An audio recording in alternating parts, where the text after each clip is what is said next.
Hey friends, let's talk. I need to say this clearly because I hear this all the time, that morphine killed my loved one. I want to educate you about meaningful use of morphine at end of life. For some patients, it's for respiratory distress. For some, it's for pain. Let's talk about respiratory distress.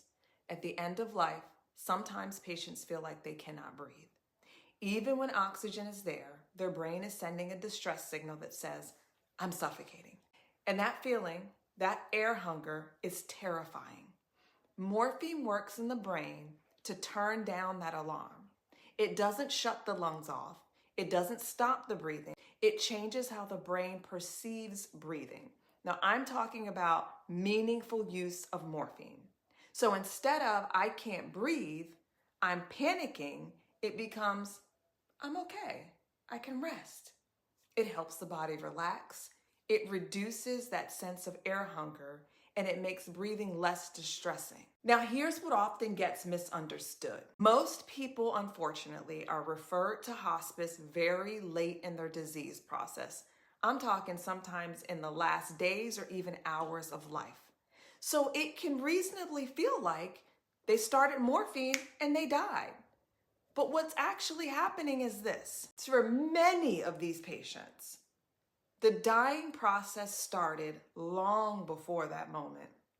For people with serious illness, you'll often see signs like, my person stopped eating 2 or 3 months ago. Now we had to force them to drink Boost. They're sleeping more. We had to wake them up every day, make sure they got up. They were getting weaker, so we put them into physical therapy or rehab. They've been doing less. Guys, that's their body already beginning to shut down. But because we don't recognize that process in our society, it feels sudden. It feels like something just changed. And then the morphine was started to relieve the suffering at the very end of a process that was already happening. So let's be clear. The disease is what's shutting the body down. The cancer, the heart failure, the lung disease. That's what's causing death. Death generally by itself is not painful, but disease processes can be. They can make it hard to breathe, or they can just be extremely uncomfortable. Morphine is not the cause of the death.